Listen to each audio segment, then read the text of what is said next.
बुरा व्यवहार अच्छे लोगों के साथ क्यों होता है? नमस्कार मित्रों, आपने भी देखा होगा कि पूजा पाठ करने वाले लोगों की जिंदगी बुरे काम करने वालों की तुलना में काफी कठिन होती है। यह आपने निश्चित रूप से सोचा होगा, इसलिए चलिए आपको इसका रहस्य बताते हैं। चलिए आपको पुराणों में वर्णित एक कहानी सुनते हैं जो आपको बताएगा कि हर जीव को उसके काम के अनुसार फल मिलता है। अगर कोई अच्छे काम करता है तो उसे अच्छे फल मिलते हैं और बुरे काम करने वाले दुखी होते हैं। श्री कृष्ण ने बताया कि एक गांव में दो आदमी रहते थे। एक बहुत धार्मिक था और हर दिन मंदिर जाकर भगवान की पूजा करता था। लेकिन दूसरा आदमी, जो नास्तिक था, हर दिन मंदिर जाता था और अपने पति से धन चुराकर जूते, चप्पल और दाल खरीदता था। एक दिन गांव में भारी बारिश हो रही थी और मंदिर में एकमात्र पुजारी था। नास्तिक आदमी मंदिर गया और सब कुछ चुराकर वहां से चला गया। उस समय एक आस्तिक व्यक्ति भी मंदिर गया और भगवान की पूजा करने लगा।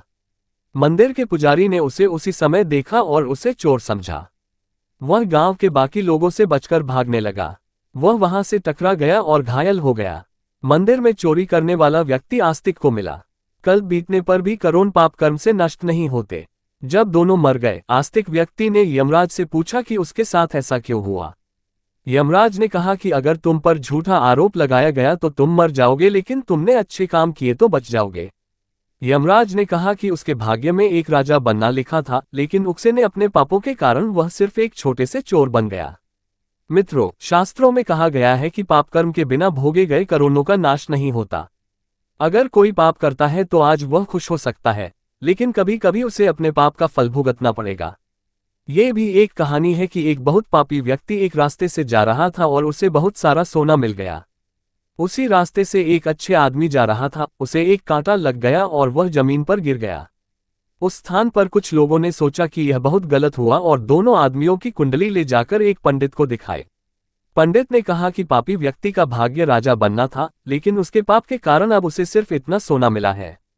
उस भले और धर्मात्मा व्यक्ति के जीवन का आज आखिरी दिन था, लेकिन उसके अच्छे कर्मों की वजह से वह बच गया। क्या बुरे कामों से बच सकते हैं?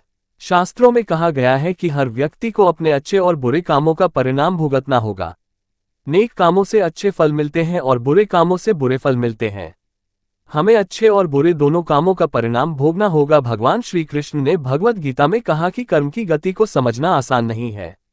इसका अर्थ यह है कि यह समझना बहुत मुश्किल है कि किस जन्म में हमने क्या किया है और उसका क्या फल मिलेगा। यह संभव है कि आपने हजारों जन्मों पहले किया होगा जिस पाप के कारण आज आपको इतना बुरा हुआ है। इसके अलावा आप शायद अनजाने में कुछ गलत किया हो जिसके बारे में आपको पता नहीं है। क्या धोखा देकर किए गए पापों का परिणाम मिलता है? कर्म का सिद्धांत सटीक नहीं है। चाहे आप जानबूझकर करें या अनजाने में, अगर आप कुछ गलत करते हैं तो आपको उसका फल अवश्य मिलेगा। शास्त्र कहते हैं कि अगर आप अचानक आग को छुए तो आपका हाथ जलेगा ही। शास्त्रों में कई कहानियां हैं जो बताती हैं कि अनजाने में किए गए पाप का फल भी लोगों को मिला है।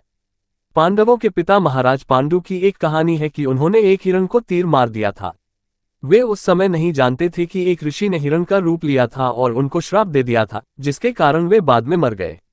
सहस्त्रों के अनुसार क्षत्रिय राजाओं को शिकार करने की अनुमति थी और हिरण को मारना कोई पाप नहीं था, लेकिन पांडु को पता नहीं था कि वे एक ऋषि थे, इसलिए उन्हें इतना बुरा श्राप मिला कि वे मर गए। पाप से बचने के लिए क्या करें? श्रीमद् भगवद गीता में भगवान कहते हैं कि कर्म और उसके फलों को समझना बहुत कठिन है, लेकिन प्रत्येक व्यक्ति अपने कर्मों के फल अवश्य प्राप्त करता है।